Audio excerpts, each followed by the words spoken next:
ನಮಸ್ಕಾರ, BM ಟಿವಿಗೆ ಸ್ವಾಗತ. ನಾನು ಭಾಸ್ಕರ್ ಎಂ. ಇವತ್ತಿನಿಂದ ಎಲ್ಲ ಜಿಲ್ಲಾ ಅಧಿಕಾರಿಗಳಿಗೆ ಭಾರತೀಯ ಜನತಾ ಪಕ್ಷದ ರೈತ ಮೋರ್ಚಾ ವತಿಯಿಂದ ನಾವು ಮನವಿ ಕೊಡ್ತಾ ಇದ್ದೇವೆ. ಮೊದಲೇ ಹಂತದಲ್ಲಿ ಮನವಿ ಕೊಡ್ತಾ ಇದ್ದೇವೆ. ಏನೇನು ಹಾನಿಗಳಾಗಿದೆ ಆಯಾ ಜಿಲ್ಲೆಯಲ್ಲಿ ಈಗಾಗಲೇ ನಾನು ರಾಜ್ಯಾಧ್ಯಕ್ಷನಾಗಿ ನಮ್ಮೆಲ್ಲ ರೈತ ಮೋರ್ಚಾದ ಜಿಲ್ಲಾಧ್ಯಕ್ಷರುಗಳು, ರಾಜ್ಯ ಪದಾಧಿಕಾರಿಗಳು ಪ್ರತಿ ಜಿಲ್ಲೆಯಲ್ಲಿ ಪ್ರತಿ ಜಿಲ್ಲಾಧಿಕಾರಿಗಳಿಗೆ ಇನ್ನು ಮನವಿ ಪತ್ರವನ್ನು ಕೊಡ್ತಕ್ಕಂಥ ಕೆಲಸ ಇವತ್ತಿಂದ ಪ್ರಾರಂಭ ಮಾಡಿದ್ದೇವೆ. ಏನು ಆ ಜಿಲ್ಲೆಗಳಲ್ಲಿ ಹಾನಿಯಾಗಿದೆ, ಹಾನಿಯಾಗಿದ್ದ ತಕ್ಷಣ ವೈಜ್ಞಾನಿಕವಾದಂಥ ಒಂದು ಸರ್ವೆ ಆಗಬೇಕು. ಯಾಕಂದರೆ ಇಲ್ಲಿ ಸ್ಟೇಟ್ ಗೌರ್ಮೆಂಟ್ ರೆಸ್ಪಾನ್ಸಿಬಿಲಿಟಿ ಭಾಳ ದೊಡ್ಡ ಮಟ್ಟದ್ದಿದೆ. ಗಮನದಲ್ಲಿ ನಿಮಗೆ ಡ್ಯಾಮೇಜ್ ಅಸೆಸ್ಮೆಂಟ್ ಮಾಡಬೇಕಾಗಿರೋದು ರಾಜ್ಯ ಸರ್ಕಾರ. ಕ್ರಾಪ್ ಲಾಸಲ್ಲಿ NDRF ನಾರ್ಮ್ಸ್ ಪ್ರಕಾರ ಸೆಂಟ್ರಲ್ ಗೌರ್ಮೆಂಟ್ 75% ಹಣ ಕೊಟ್ಟರೂ ಕೂಡ ಲಾಸ್ ಏನಾಗಿದೆ ಅನ್ನೋದನ್ನ ವೈಜ್ಞಾನಿಕವಾಗಿ ಅಸೆಸ್ಮೆಂಟ್ ಮಾಡಬೇಕಾದ ಕೆಲಸ ಇರತಕ್ಕಂಥದ್ದು ರಾಜ್ಯ ಸರ್ಕಾರದ ಜವಾಬ್ದಾರಿ. ಆಮೇಲೆ ಎಕ್ಸ್ಟೆಂಟ್ ಎಷ್ಟು ಲಾಸ್ ಆಗಿದೆ, ಅದಕ್ಕೆ ಎಷ್ಟು ಹೆಕ್ಟರ್ಗೆ ಪರಿಹಾರ ಕೊಡಬೇಕು ಅನ್ನೋದನ್ನ ತೀರ್ಮಾನ ಮಾಡಬೇಕಾದಂಥ ಕೆಲಸ ಅದು ರಾಜ್ಯ ಸರ್ಕಾರದ್ದು. ಸಿವಿಯರ್ ಡ್ಯಾಮೇಜ್ ಆದಾಗ ಮಾತ್ರ above 50% of the crop loss, ಅವಾಗ ನಿಮಗೆ ಕೇಂದ್ರ ಸರ್ಕಾರದ ಪಾತ್ರ ಪ್ರಾರಂಭ ಆಗ್ತದೆ. ಈ ಹಂತದಲ್ಲಿ ಮೊದಲನೇ ಹಂತದಲ್ಲಿ ರಾಜ್ಯ ಸರ್ಕಾರದ ಜವಾಬ್ದಾರಿ ಇರ್ತದೆ. ಅದನ್ನ ಸರ್ಕಾರ ನಿರ್ವಹಿಸಬೇಕು ಅಂತ ನಾನು ಆಗ್ರಹ ಮಾಡ್ತಾ ಇದ್ದೇನೆ. ಮೊದಲನೇ ಹಂತದಲ್ಲಿ ನಾವು ಕೂಡಲೇ ಸರ್ಕಾರ ನಿರ್ವಹಿಸಬೇಕು ಅಂತ ಹೇಳಿ ನಾನು ಎಲ್ಲೂ ಕೂಡ ಕಳೆದ ಒಂದು ವಾರದಿಂದ ಮಳೆ ಆಗ್ತಿದ್ರು ಕೂಡ ಯಾವುದೇ ಒಬ್ಬ ಸಚಿವರಾಗಲಿ ಮುಖ್ಯಮಂತ್ರಿಗಳಾಗಲಿ ಎಲ್ಲೂ ಕೂಡ ರೈತರ ಹೊಲಗಳಿಗೆ ಭೇಟಿ ಕೊಟ್ಟು ಏನೇನು ನಷ್ಟ ಆಗಿದೆ ಅನ್ನೋದ್ರ ಬಗ್ಗೆ ಅಸೆಸ್ ಮಾಡ್ತಕ್ಕಂಥ ಪ್ರಯತ್ನನ ಕೂಡ ಮಾಡಲಿಲ್ಲ. ಇವತ್ತು ಎಲ್ಲನೂ ಕೂಡ ಅಧಿಕಾರಿಗಳ ಮೇಲೆ ಬಿಟ್ಟಿದ್ದಾರೆ. ಜಿಲ್ಲಾಧಿಕಾರಿ ಹೇಳಿಕೆ ಕೊಡ್ತಾರೆ, ಎಲ್ಲ ನಾವೆಲ್ಲ ಅಸೆಸ್ಮೆಂಟ್ ಮಾಡೋಕ್ಕೆ ಹೇಳಿದ್ವಿ. ಆದರೆ ಯಾವುದೇ ಸಚಿವರು ಇದ್ರ ಬಗ್ಗೆ ಒಂದು ಹೇಳಿಕೆಯನ್ನು ರಾಜ್ಯದಲ್ಲಿ ಇವತ್ತಿಗೂ ಕೊಟ್ಟಿಲ್ಲ. ನಾನು ಮಾಧ್ಯಮದ ಸ್ನೇಹಿತರಿಗೆ ಅಭಿನಂದನೆ ಸಲ್ಲಿಸ್ತೇನೆ. ಇವತ್ತಿನ ಪತ್ರಿಕೆಗಳ ಅನೇಕ ಪತ್ರಿಕೆಗಳು ತಾವೆಲ್ಲರೂ ಕೂಡ ಬಹಳ ದೊಡ್ಡ ಮಟ್ಟದಲ್ಲಿ ಈ ಒಂದು ಆಗಿರ್ತಕ್ಕಂಥ ಹಾನಿ ಬಗ್ಗೆ ತಾವೆಲ್ಲರೂ ಕೂಡ ಪತ್ರಿಕೆಗಳಲ್ಲಿ ಬರೆದಿದ್ದೀವಿ. ತಾವು ರೆಸ್ಪಾನ್ಸ್ ಮಾಡಿದ್ದು ಬಿಟ್ಟರೆ ಆಡಳಿತ ಪಕ್ಷದಲ್ಲಿರ್ತಕ್ಕಂಥ ಒಬ್ಬ ಶಾಸಕನಾಗಲಿ ಸಚಿವರಾಗಲಿ ಮುಖ್ಯಮಂತ್ರಿಗಳಾಗಲಿ ಇದ್ರ ಬಗ್ಗೆ ಸ್ಪಷ್ಟವಾದಂಥ ಯಾವುದೇ ಒಂದು ಹೇಳಿಕೆಗಳನ್ನು ಕೊಟ್ಟಿಲ್ಲ. ರೈತರಿಗೆ ಧೈರ್ಯ ತುಂಬತಕ್ಕಂಥ ಕೆಲಸನೂ ಕೂಡ ಮಾಡಿಲ್ಲ. ಹೆದರ್ಕಬೇಡಿ, ನಾವಿದ್ದೀವಿ ಸರ್ಕಾರ, ನಾವು ನಿಮ್ಗೆ ಪರಿಹಾರ ಕೊಡ್ತೇವೆ, ನಿಮ್ಮ ಕಷ್ಟಕ್ಕೆ ಬರ್ತೇವೆ ಅಂತ ಕನಿಷ್ಠ ಸೌಜನ್ಯಕ್ಕಾದರೂ ಕೂಡ ಒಂದು ಮಾತು ಕೂಡ ಮುಖ್ಯಮಂತ್ರಿನೂ ಹೇಳಿಲ್ಲ, ಉಪಮುಖ್ಯಮಂತ್ರಿನೂ ಹೇಳಿಲ್ಲ, ಉಸ್ತುವಾರಿ ಸಚಿವರು ಕೂಡ ಹೇಳಿಲ್ಲ, ಆಡಳಿತ ಪಕ್ಷದ ಶಾಸಕರು ಕೂಡ ಹೇಳಿಲ್ಲ. ಅದಕ್ಕೆ ನಾನು ತಮ್ಮ ಮುಖಾಂತರ ಆಗ್ರಹ ಮಾಡ್ತೇನೆ, ಸರ್ಕಾರ ಕೂಡಲೇ ಅಸೆಂಬ್ಲಿ ನಡೆದಿರೋದ್ರಿಂದ ಕೂಡಲೇ ರೆಸ್ಪಾನ್ಸ್ ಮಾಡಲಿ, ತಕ್ಷಣ ರೈತರ ಪರಿಹಾರಕ್ಕೆ ಕಷ್ಟಕ್ಕೆ ಬರಬೇಕು ಅಂತಕ್ಕಂಥ ಆಗ್ರಹವನ್ನು ನಾನು ತಮ್ಮ ಮುಖಾಂತರ ಮಾಡ್ತೇನೆ. ಪತ್ರಿಕಾಗೋಷ್ಠಿ ಮುಗಿದ ಮೇಲೆ ನಾವೆಲ್ಲರೂ ಸೇರಿ ಜಿಲ್ಲಾಧಿಕಾರಿಗಳನ್ನ ಭೇಟಿಯಾಗಿ ಮನವಿ ಪತ್ರವನ್ನು ಕೂಡ ನಾವು ಸಲ್ಲಿಸ್ತಾ ಇದ್ದೇವೆ. ಮೊದಲನೇ ಹಂತದಲ್ಲಿ ನಾನು ರಾಜ್ಯದ ರೈತರಲ್ಲಿ ನಾನು ವಿನಂತಿ ಮಾಡ್ತೇನೆ, ಈ ಮುಖಾಂತರ ನೀವು ಯಾರೂ ಕೂಡ ಆತಂಕ ಕೊಡಬೇಕಾದಂಥ ಅವಶ್ಯಕತೆ ಇಲ್ಲ. ಭಾರತೀಯ ಜನತಾ ಪಕ್ಷ ನಿಮ್ಮ ಜೊತೆಗಿದೆ. ನಾನು ಸರ್ಕಾರಕ್ಕೆ ಈ ಮೂಲಕ ಎಚ್ಚರಿಕೆಯನ್ನು ಕೊಡಲಿಕ್ಕೆ ಬಯಸ್ತೇನೆ. ಸರ್ಕಾರ ಎಚ್ಚೆತ್ತುಕೊಳ್ಳದೆ ಹೋದರೆ ಪರಿಹಾರ ಕೊಡೋದಕ್ಕೆ ಹೆಚ್ಚುವರಿಯಾಗಿ SDRF NDRF ನಾಸ್ತಿಕ ನನಗೆ ಗೊತ್ತು. ನೀವು BJPಯವರು ಯಾವತ್ತಾದ್ರೂ ನಾವು ಹೋರಾಟಕ್ಕೆ ಇಳಿದ್ರೆ ಕೇಂದ್ರದ ಕಡೆಗೆ ಬಟ್ ಮಾಡ್ತೀರಿ ಅಂತ ಗೊತ್ತು ನಮಗೆ. ಕೇಂದ್ರದ ಜವಾಬ್ದಾರಿ ಏನಿದೆ ಅನ್ನೋದು ನಮಗೂ ಗೊತ್ತಿದೆ. ಅದ್ರ ಜೊತೆಗೆ ರಾಜ್ಯ ಸರ್ಕಾರ ನಿಮ್ಮ ಜವಾಬ್ದಾರಿ ಏನು ಅನ್ನೋದನ್ನು ಕೂಡ ಅರ್ಥಕೊಂಡು ಈ ಹಿಂದೆ ಹೆಂಗೆ ಯಡಿಯೂರಪ್ಪನವರು ಪರಿಹಾರವನ್ನು ಹೆಚ್ಚುವರಿಯಾಗಿ ಕೊಟ್ಟಿದ್ರು, ಅವತ್ತು 2019 10,000 ಕೊಟ್ಟಿದ್ರು. ಇದು 2025 ಒಂದು 20-25 ಕೊಡಿ ನೀವು ನಿಮ್ಮ ಖಜಾನೆಯಿಂದ. ಉಳಿದಿರ್ತಕ್ಕಂಥದ್ದು ಕೇಂದ್ರ ಸರ್ಕಾರದ್ದು 100% ಏನು NDRF ಪ್ರಕಾರ ಬರಬೇಕು, ನಿಯಮಾವಳಿ ಪ್ರಕಾರ ಹಣ ಬರಬೇಕು, ಖಂಡಿತ ಬರ್ತದೆ. ನಾವೆಲ್ಲರೂ ಸೇರಿ ರೈತರ ಕಷ್ಟಕ್ಕೆ ಸಹಾಯಕ್ಕೆ ಬರಬೇಕಾಗಿದೆ. ಅದಕ್ಕೋಸ್ಕರ ತಡ ಮಾಡದೇನೆ ಸರ್ಕಾರ ಕ್ರಮ ತಗೊಳ್ಬೇಕು ಅಂತಕ್ಕಂಥ ಆಗ್ರಹವನ್ನು ಈ ಸಂದರ್ಭದಲ್ಲಿ ಮಾಡ್ತೇನೆ. ಮುಂದಿನ 8-10 ದಿನ ನಾವು ನೋಡ್ತೇವೆ ಈ ಮಳೆಗಾಲದ ಸಂದರ್ಭದಲ್ಲಿ ಯಾವ ರೀತಿ ಸರ್ಕಾರ ರೆಸ್ಪಾನ್ಸ್ ಮಾಡ್ತದೆ ನೋಡಿಕೊಂಡು ಖಂಡಿತವಾಗ್ಲೂ ಕೂಡ ಈ ಸರ್ಕಾರ ಏನಾದರೂ ರೈತರ ನೆರವಿಗೆ ಬರದೇ ಹೋದರೆ ಭಾಳ ದೊಡ್ಡ ಮಟ್ಟದ ಹೋರಾಟವನ್ನು ಭಾರತೀಯ ಜನತಾ ಪಕ್ಷ ರೈತ ಮೋರ್ಚಾ ನಾವು ಬೀದಿಗಿಳಿದು ಹೋರಾಟ ಮಾಡಬೇಕಾಗ್ತದೆ ರೈತರ ಪರವಾಗಿ ಅಂತಕ್ಕಂಥ ಎಚ್ಚರಿಕೆಯನ್ನು ಕೂಡ ಈ ಸಂದರ್ಭದಲ್ಲಿ ನಾನು ಸರ್ಕಾರಕ್ಕೆ ಕೊಡಲಿಕ್ಕೆ ಬಯಸ್ತೇನೆ. ಇದ್ರ ಜೊತೆಯಲ್ಲಿ ನಾನು ಒಂದನ್ನು ಬಹಳ ಸ್ಪಷ್ಟವಾಗಿ ಜಿಲ್ಲಾಧಿಕಾರಿಗಳಿಗೆ ಹೇಳಲಿಕ್ಕೆ ಬಯಸ್ತೇನೆ. ನೀವು ಹೇಳಿಕೆ ಕೊಟ್ಟರೆ ಸಾಲದು. ಮೀಟಿಂಗ್ಗಳಾಗಬೇಕು, ತಕ್ಷಣ ಮೀಟಿಂಗ್ಗಳಾಗಬೇಕು. ಎಲ್ಲಿ ಕೂಡ ಮೀಟಿಂಗ್ಗಳಾಗ್ತಾ ಇಲ್ಲ. ತಾಲೂಕಾ ಮಟ್ಟದಲ್ಲಿ, ಜಿಲ್ಲಾ ಮಟ್ಟದಲ್ಲಿ ಯಾವುದೇ ರೀತಿ ಮೀಟಿಂಗ್ಗಳಾಗ್ತಾ ಇಲ್ಲ. ಡಿಸಾಸ್ಟರ್ ಮ್ಯಾನೇಜ್ಮೆಂಟ್ಗೆ ತಕ್ಷಣ ಎಮರ್ಜೆನ್ಸಿ ಫೋರ್ಸ್ಗಳನ್ನ ನೀವು ಕಮಿಟಿಗಳನ್ನ ಮಾಡಬೇಕಾಗ್ತದೆ. ಈಗಾಗಲೇ ಮೇಲ್ಗಡೆ ಕೃಷ್ಣಾ ಮೇಲ್ಗಡೆ ಮಳೆ ಬರ್ತಾ ಇದೆ. ಇವತ್ತಾಗಲೇ 1,30,000 ಕ್ಯೂಸೆಕ್ಸ್ ನೀರು ಹರಿದೋಗ್ತಾ ಇದೆ ಆಲಿಮಟ್ಟಿಯಿಂದ. ಯಾವುದೇ ಸಂದರ್ಭದಲ್ಲಿ ಕೂಡ ಆಲಿಮಟ್ಟಿಯಿಂದ ಪ್ರಭಾವ ಉಂಟಾಗ್ಬೋದು. ನಾನು ಅದೇ ಮುದ್ದೇಬಿಹಾಳ ತಾಲೂಕಿನಲ್ಲಿ ಯಾವ ಪ್ರಭಾವಕ್ಕೆ ಹೆಚ್ಚು ಅಲ್ಲಿ ಒಳಗಾಗ್ತದೆ ಆ ಭಾಗದಿಂದ ಬರ್ತಕ್ಕಂಥವ್ರು, ಅಲ್ಲಿ ತಕ್ಷಣ ಒಂದು ಕಮಿಟಿಗಳಾಗಬೇಕು. ಪ್ರತಿ ಹಳ್ಳಿಗಳಲ್ಲಿ ಡಂಗರ ಹೊಡಿತಕ್ಕಂಥದ್ದಾಗಬೇಕು. ರಾತ್ರಿ ಎಲ್ಲ ಅಲ್ಲಿ ತಂಡಗಳು ಇರಬೇಕಾಗ್ತದೆ.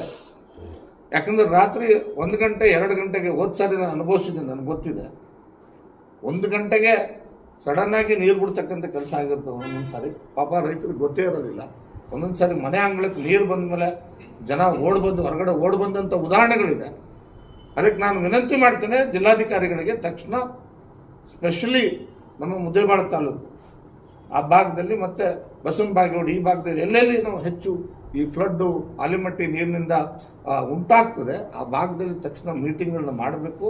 ಅಲ್ಲಿ 24 ಗಂಟೆ ಅಲರ್ಟ್ ಇರಬೇಕು. ಪ್ರತಿ ಹಳ್ಳಿಗಳಲ್ಲಿ 24 ಗಂಟೆ ಅಲರ್ಟ್ ಇರುವಂಥ ಕೆಲಸ ಆಗಬೇಕು. ಮತ್ತು ಅವರಿಗೆ ಒಂದು ವೇಳೆ ಸ್ಥಳಾಂತರ ಮಾಡುವಂಥ ಪರಿಸ್ಥಿತಿ ಬಂದರೆ ಎಲ್ಲೆಲ್ಲಿ ಯಾವ ಸ್ಥಳಗಳಲ್ಲಿ ಸ್ಥಳಾಂತರ ಮಾಡಬೇಕು ಅನ್ನೋದನ್ನು ಈಗಾಗಲೇ ನಿಗದಿ ಮಾಡಬೇಕಾಗ್ತದೆ. ಅಲ್ಲಿ ಯಾವುದೇ ರೀತಿಯಾದಂಥ ಪೂರ್ವ ತಯಾರಿ ಚಟುವಟಿಕೆಗಳು ನಡೀತಾ ಇಲ್ಲ, ಯಾವುದೂ ನಡೀತಾ ಇಲ್ಲ. ಅದಕ್ಕೆ ನಾನು ವಿನಂತಿ ಮಾಡ್ತೇನೆ ಜಿಲ್ಲಾಧಿಕಾರಿಗಳಿಗೆ, ತಕ್ಷಣ ನೀವು ಕ್ರಮ ತಗೊಳ್ಳಿ, ವಿಸಿಟ್ ಮಾಡಿ ಸೈಟ್ಗಳಿಗೆ. ಅಲ್ಲಿ ಏನೇನು ಪೂರ್ವ ತಯಾರಿ ಮಾಡಬೇಕು ಮಾಡ್ಕೊಳ್ಳಿ. ಆಗ ಮಾತ್ರ ಅಲ್ಲಿರ್ತಕ್ಕಂಥ ಜನರಿಗೆ ತೊಂದರೆ ಆದಾಗ, ಕಷ್ಟ ಆದಾಗ ಅವ್ರಿಗೆ ಪರಿಹಾರ ಮಾಡಲಿಕ್ಕೆ ಸಾಧ್ಯ ಆಗ್ತದೆ ಅಂತಕ್ಕಂಥ ಮಾತನ್ನು ಕೂಡ ಈ ಸಂದರ್ಭದಲ್ಲಿ ಹೇಳ್ತಾ ನಾನು ಒಟ್ಟಾರೆಯಾಗಿ ನನ್ನ ಮಾಧ್ಯಮದ ಸ್ನೇಹಿತರಲ್ಲಿ ವಿನಂತಿ ಮಾಡ್ತೇನೆ.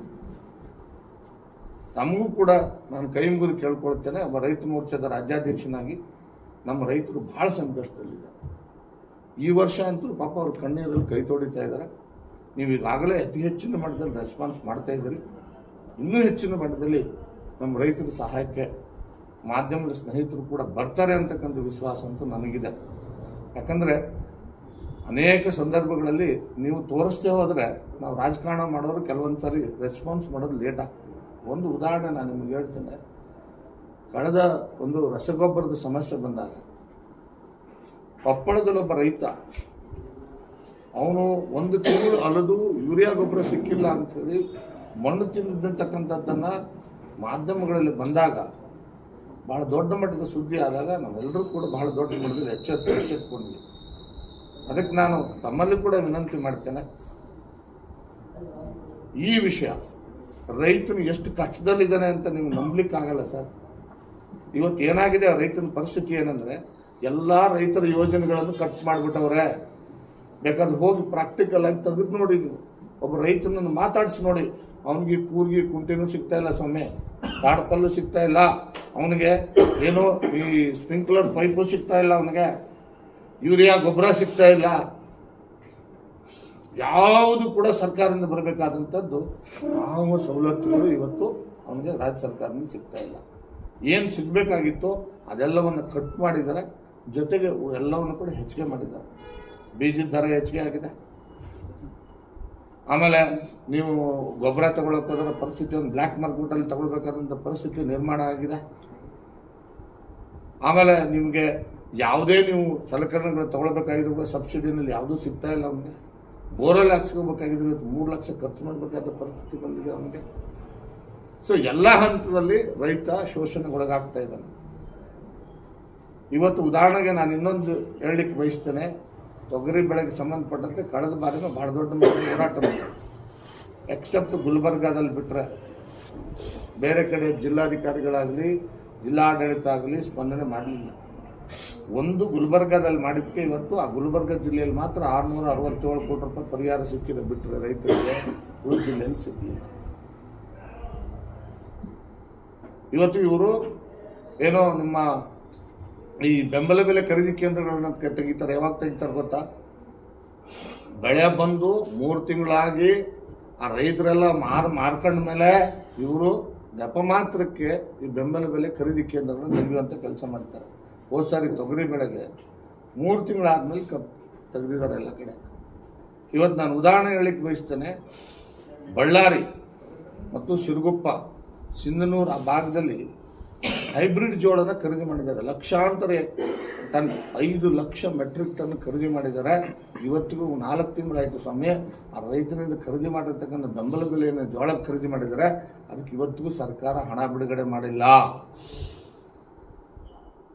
ಅದಕ್ಕೆ ನಾನು ವಿನಂತಿ ಮಾಡ್ತೇನೆ ಮಾಧ್ಯಮದ ಸ್ನೇಹಿತರಲ್ಲೂ ಕೂಡ, ರೈತರ ಪರವಾಗಿ ನೀವು ಕೂಡ ಹೆಚ್ಚು ಹೆಚ್ಚು ನಮ್ಮ ರೈತರ ಸಹಾಯಕ್ಕೆ ಬರ್ತೀರಿ ಅಂತಕ್ಕಂಥ ವಿಶ್ವಾಸ ವ್ಯಕ್ತಪಡಿಸಿ, ನಾನು ಇವತ್ತು ರಾಜ್ಯ ಸರ್ಕಾರದ ಜವಾಬ್ದಾರಿ ಏನಿದೆ ಅನ್ನೋದನ್ನು ಅರ್ಥ ಮಾಡ್ಕೊಳ್ಬೇಕು.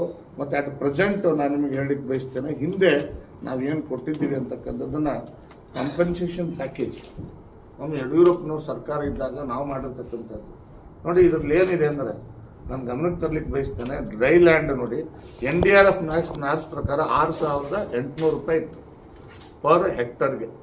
ಸ್ಟೇಟ್ ಗೌರ್ಮೆಂಟ್ 10,000 ರೂಪಾಯಿ ಸೇರಿಸಿ 16,800 ರೂಪಾಯಿ ಕೊಟ್ವಿ ನಾವು. 16,800 ರೂಪಾಯಿ ಡ್ರೈ ಲ್ಯಾಂಡ್ಗೆ. ಎಷ್ಟು ಕೊಟ್ಟಿರೋದು ಗೊತ್ತಾ? 26 ಲಕ್ಷ ಕುಟುಂಬಗಳಿಗೆ, ರೈತ ಕುಟುಂಬಗಳಿಗೆ ಕೊಟ್ಟಿರ್ತಕ್ಕಂಥ 26 ಲಕ್ಷ ರೈತ ಕುಟುಂಬಗಳಿಗೆ ಈ ಸಹಾಯ ಕೊಟ್ಟಿರ್ತಕ್ಕಂಥದ್ದು. ಮತ್ತು ನಮ್ಮ ಇರಿಗೇಟೆಡ್ ಲ್ಯಾಂಡ್ಗೆ ಅದಕ್ಕೆ 13,500 ರೂಪಾಯಿ ಇತ್ತು. ಏನು NDRF ಪ್ರಕಾರ ಇರಲಿಲ್ಲ, ಇದು ಕರೆಕ್ಟ್ ಇದೆ, ಬೈ ಮಿಸ್ಟೇಕ್ ಬಂದಿದ್ರೆ 13,500 ರೂಪಾಯಿ ಇತ್ತು. ಅದು 10,000 ರೂಪಾಯಿ ಸೇರಿಸಿ 23,500 ರೂಪಾಯಿನ ಕೊಡ್ತಾರೆ. ಹಾರ್ಟಿಕಲ್ಚರ್, ತೋಟಗಾರಿಕೆ ಬೆಳೆಗಳಿಗೆ ಏನಿತ್ತು ಅಂದರೆ 18,000 ರೂಪಾಯಿ ಇತ್ತು NDRF ನಾರ್ಮ್ಸ್ ಪ್ರಕಾರ ಪ್ರತಿ ಹೆಕ್ಟರ್ಗೆ. ನಾವು ಅದಕ್ಕೆ 10,000 ರೂಪಾಯಿ ಸೇರಿಸಿ 28,000 ರೂಪಾಯಿ ಕೊಡ್ತೀವಿ. ಇದನ್ನು 2 ಹೆಕ್ಟರ್ಗೆ ಲಿಮಿಟ್ ಆಗಿ ಮಾಡ್ತಕ್ಕಂಥ ಕೆಲಸ ಮಾಡಿದ್ವಿ. ಮತ್ತು ಡ್ಯಾಮೇಜ್ಡ್ ಹೌಸಸ್ ಅಬೌವ್ 75% ಏನಿದೆ ಅದಕ್ಕೆ 5 ಲ್ಯಾಕ್ ರುಪೀಸು. ಅದ್ರ ಜೊತೆಗೆ ಬಿಲೋ 50% ಇರೋದಕ್ಕೆ 50,000 ರೂಪಾಯಿ. ಮತ್ತು ನೇಕಾರರು ಆ ಸಂದರ್ಭದಲ್ಲಿ ಏನು ತೊಂದರೆಗೊಳಗಾಗಿದ್ದಾರಲ್ಲ ನೇಕಾರರಿಗೆ, ಅವ್ರಿಗೆ 25,000 ರೂಪಾಯಿ ಕೊಟ್ಟಿದ್ವಿ. ಆಮೇಲೆ ಅಂಗಡಿಗಳು ಏನೋ ಈ ಇದರಿಂದ ಮಳೆಯಿಂದ ಇನ್ನೊಂದರಿಂದ ನಷ್ಟ ಆಗ್ತಾರೆ ಅಂಗಡಿಗಳಿಗೆ, ಪರ್ ಪರ್ಸನ್ ಅರ್ಬನ್ ಟ್ರೇಡರ್ಸ್ ಅವ್ರಿಗೆ 25,000 ರೂಪಾಯಿ 2019 ಕೊಟ್ಟಿರೋದು ಸಮಯ. ನಾನು ಅದಕ್ಕೆ ವಿನಂತಿ ಮಾಡ್ತೇನೆ, ಮಾಧ್ಯಮದ ಸ್ನೇಹಿತರು ಇದನ್ನು ಗಮನಿಸಬೇಕು. ಈ ಸರ್ಕಾರಕ್ಕೆ ರೈತರ ಪರವಾಗಿ ನೀವು ಕೂಡ ಕೈ ಜೋಡಿಸ್ಬೇಕು ಅಂತ ಹೇಳಿ ನಾನು ವಿನಂತಿ ಮಾಡ್ತೇನೆ. ಇವತ್ತೇನಿದೆ, ಅವತ್ತು NDRF ನಾರ್ಮ್ಸ್ ಎಷ್ಟಿತ್ತು, ಇವತ್ತು NDRF ಪ್ರಕಾರ ರಿವೈಸ್ ಆಗಿದೆ ಪ್ರೈಸು. ಇವತ್ತೇನಾಗಿದೆ ಅಂತಂದರೆ 8,500 ರೂಪಾಯಿ ಇದೆ ಏನು ಪರ್ ಹೆಕ್ಟರ್ ಡ್ರೈ ಲ್ಯಾಂಡ್ಗೆ. 8,500 ರೂಪಾಯಿ ಇದೆ. ಅದು NDRF ಪ್ರಕಾರ ಅದು ಬಂದೇ ಬರುತ್ತೆ. ಅದೇನು ಅದು ಎಲ್ಲಿ ಹೋಗಲ್ಲ, ಪರಿಹಾರ ಖಂಡಿತವಾಗ್ಲೂ ಬರ್ತದೆ. ಅದು ಜೊತೆಗೆ ರೇನ್ಫೆಡ್ ಏರಿಯಾ, ಇರಿಗೇಷನ್ ಏರಿಯಾಕ್ಕೆ ಏನಲ್ಲ, ಇದು ಇವತ್ತು 17,000 ರೂಪಾಯಿ NDRF ಪ್ರಕಾರ. ಆಮೇಲೆ ಹಾರ್ಟಿಕಲ್ಚರ್ ಇದಕ್ಕೆ 22,500 ರೂಪಾಯಿ ಇದೆ. ನಾವು ಇದಕ್ಕೆ ಡಿಮ್ಯಾಂಡ್ ಮಾಡ್ತಾ ಇರೋದು ಏನಂದರೆ, ಈ ಒಂದು NDRF ನಾರ್ಮ್ಸ್ ಪ್ರಕಾರ ಏನು ಹಣ ಇದೆ ಇದಕ್ಕೆ ರಾಜ್ಯ ಸರ್ಕಾರ 25,000 ರೂಪಾಯಿ ಸೇರಿಸಿ ರೈತರಿಗೆ ಪರಿಹಾರ ಕೊಡಬೇಕು. ಪರಿಹಾರ ಕೊಡೋವರೆಗೆ ನಾವು ಖಂಡಿತವಾಗಲೂ 7-8 ದಿವಸ ಸರ್ಕಾರಕ್ಕೆ ಸಮಯ ಕೊಡ್ತೇವೆ. ಇವರು ಸರ್ವೆ ಮಾಡಿ ಏನಾದರೂ ಇದಕ್ಕೆ ಹಣ ಕೊಡದೆ ಹೋದರೆ ರಾಜ್ಯಾದ್ಯಂತ ರೈತನ ಪರವಾಗಿ ಬೀದಿಗಿಳಿದು ಹೋರಾಟವನ್ನು ಮಾಡ್ತೇವೆ ಅಂತಕ್ಕಂಥ ಮಾತನ್ನು ಈ ಸಂದರ್ಭದಲ್ಲಿ ನಾನು ಹೇಳಲಿಕ್ಕೆ ಬಯಸ್ತೇನೆ ಅಂತಕ್ಕಂಥ ಮಾತನ್ನು ಹೇಳ್ತಾ, ಮಾಧ್ಯಮ ಗೋಷ್ಠಿಗೆ ಇಷ್ಟೊತ್ತು ತಾವೆಲ್ಲರೂ ಕೂಡ ಶಾಂತಿಯಿಂದ ನನಗೆ ಅವಕಾಶ ಮಾಡಿಕೊಟ್ಟು ತಮಗೆಲ್ಲರಿಗೂ ವಂದಿಸಿ ನನ್ನ ಮಾತುಗಳನ್ನು